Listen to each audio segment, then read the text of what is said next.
வணக்கம், இது தமிழ் குரல். நான் உங்கள் பானு. வக்ஃபு சட்டத்துக்கு எங்களால முழுசா தடை விதிக்க முடியாது, வெறும் இடைக்கால தடை தான் விதிக்கிறோம் அப்படின்னு உச்சநீதிமன்றம் சொன்னது மிகப்பெரிய ஏமாற்றமா தான் நம்ம எல்லாருமே பார்த்துட்டு இருந்தோம். அதாவது இதுக்கு ஒரு முடிவு வந்துடும், அதாவது இந்த வக்ஃபு சட்டத்துல மோடி அவர்களுடைய இந்த அரசு சில திருத்தங்கள் கொண்டு வர அப்படின்ற பேர்ல முழுக்க சட்டம், அதாவது அரசியல் அமைப்புக்கு எதிரான சில வேலைகளை அவங்க செஞ்சிருக்காங்க, அதுக்கு ஒரு முடிவரை உச்சநீதிமன்றம் எழுதும் அப்படின்னு தான் எல்லாருமே எதிர்பார்த்தாங்க.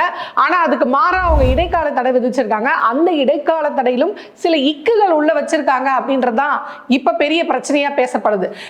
வக்ஃபு பில், அதாவது வக்ஃபு சட்டம் அப்படின்னு சொன்னோடனே அதுல ரொம்ப மிகவும் ஆபத்தான பகுதியா எதை பார்த்தாங்க அப்படின்னு பாத்தீங்கன்னா, வக்ஃபு வாரியம் இருக்கு பாத்தீங்களா, அது மத்திய வக்ஃபு வாரியமா இருந்தாலும் சரி, இல்ல மாநில வக்ஃபு வாரியமா இருந்தாலும் சரி, இந்த கவுன்சில்ஸ்ல இஸ்லாமிய அல்லாதவர்கள் இடம் பெறுவார்கள் அப்படின்ற அந்த விஷயம் தான் ரொம்ப பரபரப்பாச்சு. உதாரணத்துக்கு இந்துக்களுடைய கோயில் இருக்கு, இந்த இந்துக்களுடைய கோயில்கள்ல இப்ப நிர்வாகம் பண்றாங்களே, இந்த நிர்வாகத்துக்குள்ள இந்துக்கள் அல்லாத மாற்று மதத்தை சேர்ந்தவர்கள், இஸ்லாமியர்களே வேண்டாம், இல்ல கிறிஸ்துவர்களோ சீக்கியர்களோ இல்ல வேற எந்த மதத்தை சார்ந்தவர்களோ அதுக்குள்ள வந்து நிர்வாகம் பண்ணிட முடியுமா?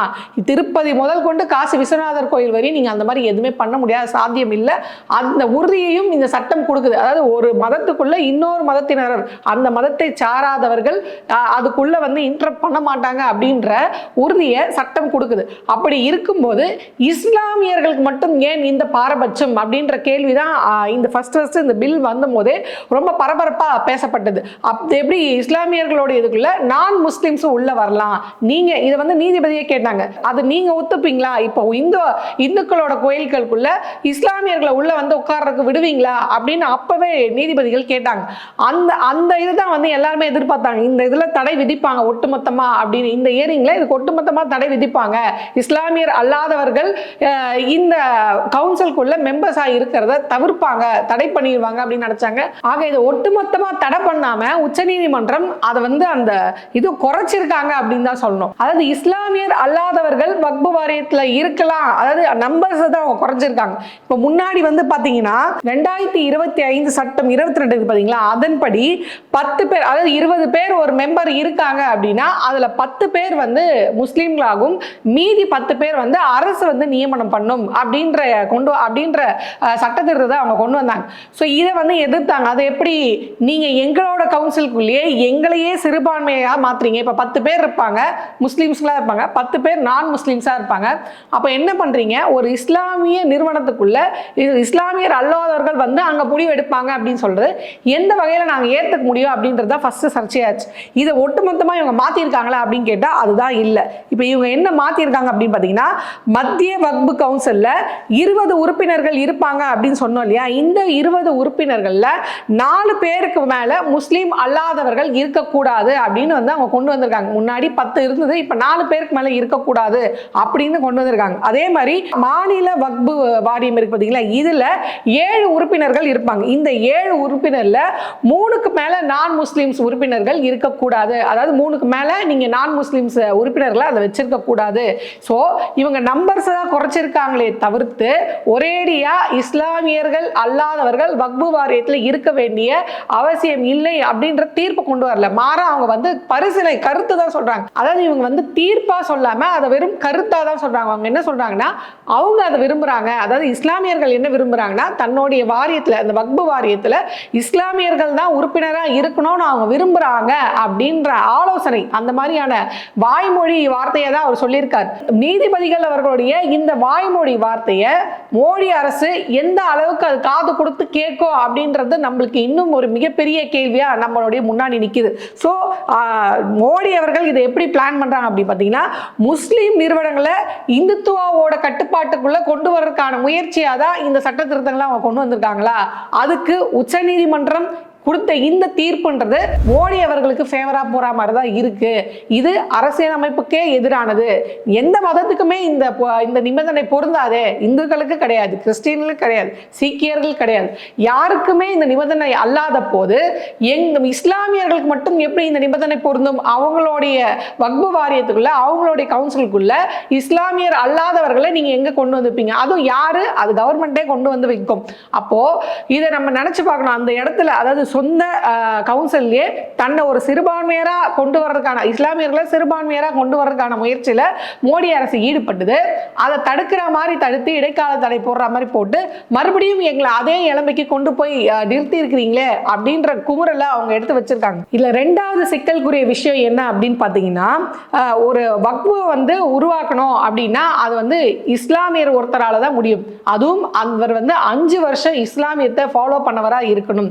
இவர் 5 வருஷம் இஸ்லாமியத்தை ஃபாலோ பண்ணாரு அப்படின்றத அவர் நிரூபிக்க வேண்டிய அவசியமும் இருக்கு அப்படின்ற அந்த சட்டம் தான் மிகப்பெரிய சர்ச்சைக்குரிய விஷயமா பார்க்கப்படுது. இப்போ இதுக்கு இவங்க என்ன சொல்றாங்க, உச்சநீதிமன்றம் ஓகே நாங்க வந்து இதுக்கு தடை விதிக்கிறோம் அப்படின்றாங்க. ஸோ மேல் போக்கா பார்க்கும்போது ஆமா தடை விதிச்சிட்டாங்க, அந்த 5 வருஷம் நிரூபிச்சுதான் ஆகணும், ஃபாலோ பண்ணி ஆகணும் அப்படின்னு. ஆனா அதுக்குள்ள அவங்க இன்னொரு இக்கு வைக்கிறாங்க. என்ன சொல்றாங்க அப்படின்னா, இதுக்கு நாங்க இடைக்கால தடை விதிக்கிறோம், ஆனா எது வரைக்கும் அப்படின்னு பாத்தீங்கன்னா மாநில அரசு ஒரு சட்டத்தை ஏற்றும் வரைக்கும். ஸோ மாநில அரசு சட்டம் ஏற்றுது அப்படின்னா அதுல என்னமா சர்ச்சை, அதுல என்ன பிரச்சனை அப்படின்னு நம்ம கேட்கலாம். அதாவது இப்ப தமிழ்நாடு விட்டுருங்க, இதே வந்து பாஜக ஆளக்கூடிய மாநிலங்கள் இருக்கு பாத்தீங்களா, இந்த மாநிலங்கள்ல இதை நம்ம பொருத்தி பார்க்கும்போது தான் இது எவ்வளவு மிகப்பெரிய ஆபத்தான ஒரு இது நம்மளுக்கு வந்து தெரிய வரும். இப்போ ஒரு மத நம்பிக்கை இருக்குன்னா அந்த மதத்தின் நடைமுறையில அரசு போய் தலையிடலாம், அந்த அதிகாரத்தை நீதிமன்றம் மாநில அரசுக்கு கொடுக்குதா? அப்போ அந்த உரிமையை வச்சுட்டு மாநில அரசு என்ன பண்ணும்? ரெண்டாவது இதுல இன்னொரு சர்ச்சை என்ன அப்படின்னு பாத்தீங்கன்னா, இந்த வக்ஃபுக்கான இந்த ப்ராப்பர்ட்டிஸ் இருக்கு பாத்தீங்களா, இது அதிகப்படியா பாஜக ஆளக்கூடிய வடக்கு மாநிலங்கள்ல தான் அதிகப்படியா இருக்கு. ஸோ இது ஆட்டே போடுறதுக்கான ஏதோ ஒரு வேலையை வச்சுதான் அவர் வந்து பாஜக மோடி அரசு இதை கொண்டு வந்தது ஆரம்பத்திலே சொல்லப்பட்டது. சோ இப்போ இந்த உரிமையை கொண்டு போய் மறுபடியும் நீங்க மாநில அரசு கிட்ட கொடுக்கிறது அப்படின்றது அது மிகப்பெரிய ஆபத்துக்கு வழிவகுக்கும். ரெண்டாவது இஸ்லாமியர்கள் தான் இந்த வக்ஃபுக்கு அதாவது சொத்துக்களை கொடுக்கலாம் அப்படின்றது அது இன்னும் அரசியலமைப்புக்கு எதிரானது. இப்போ நம்மளுடைய இந்திய அரசியலமைப்பு என்ன சொல்லுது, யார் வேணாலும் எந்த மதத்தை வேணாலும் ஃபாலோ பண்ணலாம், எந்த மதத்துக்கு வேணாலும் அவங்க நன்கொடை சேரிட்டி கொடுக்கலாம் அப்படின்னு சொல்லுது. அப்படி இருக்கும்போது இந்த மதத்தை சேர்ந்தவர்கள் தான் இந்த இதுக்கு வந்து நன்கொடை கொடுக்கலாம் அப்படின்னு சொல்ற அந்த சட்டத்துக்கு இவங்க எந்த இதுவுமே பண்ணலையே அப்படின்றது மிகப்பெரிய டிராபேக்கா பார்க்க வேண்டியதா இருக்கு. மூணாவது, இந்த வக்ஃபு வந்து பதிவு செய்யறாங்க பாத்தீங்களா, இது பதிவு செய்யறதுக்கு ரொம்ப கடுமையான சட்டத்திட்டங்களை வந்து அவங்க வந்து கொண்டு வந்திருக்காங்க. அவங்க என்ன சொல்றாங்கன்னா, இந்த வக்ஃபுக்கு யாரு இந்த வந்து நன்கொடையா கொடுத்தாங்க, அவங்க எந்த வருஷம், டேட்டு, டைம் எல்லாத்தையும் நீங்க சொல்லணும், யார் கொடுத்தா எந்த தேதியில கொடுத்தா அப்படின்ற விவரத்தை அவங்க சொல்லணும். அப்படி நீங்க நிரூபிக்காத பட்சத்துல, அதாவது கொடுக்காத பட்சத்துல முத்வல்லிகள் அதாவது மேலாளர்கள் பாத்தீங்களா, இவங்களை வந்து தண்டனையே கொடுக்கலாம் என்ற அளவுக்கு அந்த சட்டம் இருக்கு. ஸோ இதில் நீங்க ஏதாவது மாற்றம் கொண்டு வந்தீங்களா அப்படின்னு பார்த்தா அதுவும் இல்லை. ரெண்டாவது என்ன சொல்றாங்கன்னா, வக்ஃபு சொத்துக்கள் அதாவது வக்ஃபுக்கு உரித்தான சொத்துக்கள் இருக்கு பார்த்தீங்களா, இதெல்லாம் இன்னைக்கு நேற்று கொடுக்கப்பட்டதில்ல, ரொம்ப பழைய காலத்துல மன்னர்கள்லாம் வந்து எழுதி கொடுத்துருக்காங்க. ஸோ அப்படிப்பட்ட சொத்துக்களுக்கு எப்படி இன்னார் தான் கொடுத்தாங்க, இந்த தேதியில கொடுத்தாங்க அப்படின்றத நிரூபிக்க முடியும் அப்படின்ற வாதத்தையும் அவங்க முன்வைக்கும் போது நீதிபதிகள் என்ன சொல்றாங்கன்னா, இதோடைய ஃபைனல் ஹியரிங் வரும் பார்த்தீங்களா, அப்போ இதை பத்தி நாங்க அட்ரஸ் பண்றோம், இந்த பிரச்சனையை அப்போ நாங்க அட்ரஸ் பண்றோம் அப்படின்னு சொல்லி அதை வந்து இது பண்ணிடுறாங்க. சோ இப்பவே நீங்க எதுவுமே பண்ணாதவங்க ஃபைனல் ஜட்ஜ்மெண்ட்ல, அதாவது இப்பயாவது நம்மளுக்கு ஒரு ஹோப் இருக்கு, இது இடைக்கால தடை தான், இதுக்கப்புறம் ஏதாவது ஒன்று பண்ணுவாங்க, நீங்க ஃபைனல் இதுலயே வந்து நீங்க முடியாது, செய்ய முடியாது அந்த மாதிரி ஏதாவது வந்துருச்சுன்னா அப்போ அவங்க என்ன பண்ண முடியும், எந்த நம்பிக்கையின் அடிப்படையில் இவங்க அதுக்கப்புறம் இதை மாத்துவாங்க அப்படின்ற இதோட நம்ம வெயிட் பண்ண முடியும்ன்ற கேள்வியும் வருது. நாலாவது என்ன எதிர்பார்க்கப்படுது, ஏற்கனவே இடைக்கால தடை கொடுத்தாங்க, இந்த வாட்டி இது மொத்தமா ஸ்டே கொடுக்கப்படும் அப்படின்னு எதிர்பார்க்கப்பட்ட நிலையில ஏன் இதுக்கு ஸ்டே கொடுக்கல? அதாவது ஒரு ஜனநாயக ரீதியாக ஒரு மக்களால் தேர்ந்தெடுக்கப்பட்ட ஒரு அரசு கொண்டு வர தீர்மானங்கள் சட்டமாக மாறி அந்த சட்டத்தை நீதித்துறை என்ன கான்ஸ்டிடியூஷனா எடுத்துக்கும், இதுதான் வழக்கம்.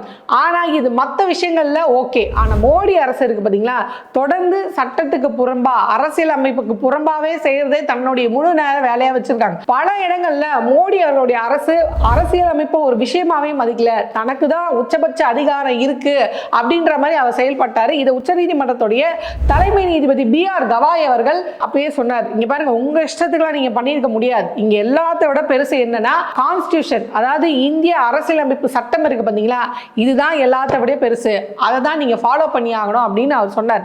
சோ அப்போ என்ன நம்மளுக்கு நிரூபணம் ஆகுதுன்னா, தொடர்ந்து மோடி அதாவது மறுபடியும் மோடி அரசு என்ன பண்ணுதா, அரசியலமைப்பையும் அவங்க மதிக்கிறது இல்ல, நீதிபதிகளுக்கு கொடுக்குற இந்த ஜட்மெண்ட் இருக்கு பாருங்க, அதையும் மதிக்கல, தன்னிச்சையா அவங்க வந்து செயல்பட்டு இருக்காங்க. அப்படிப்பட்ட மோடி அரசு கொண்டு வந்திருக்க இந்த சட்ட திருத்தம்ன்றது முழுக்க முழுக்க அரசியலமைப்புக்கே எதிராக இருக்கும் பொழுது இவங்க ஏன் அதை ஏத்துக்கிட்டு எங்களால் அதை தடை விதிக்க முடியாதுன்னு சொல்லிட்டு வெறும் சில 1-2 மட்டும் தடை விதிச்சு அதுக்கும் ஒரு இக்கு விதிச்சு ஏன் இந்த வேலை பண்ணணும்? அப்போ இது மோடிக்கு சக்சஸ் ஆக போய் அமைகிற மாதிரியான தீர்ப்பா தானே இருக்கு, இல்ல எங்களுக்கு முழுமையான நியாயம் கிடைக்கலையே அப்படின்ற வருத்தத்தையும் அவங்க தெரிவிக்கிறாங்க. அதாவது இந்த வக்பு நிறுவனங்கள் இதெல்லாம் வக்புடைய ப்ராப்பர்ட்டி அப்படின்னு மெயின்டைன் பண்ணுவாங்கல்ல.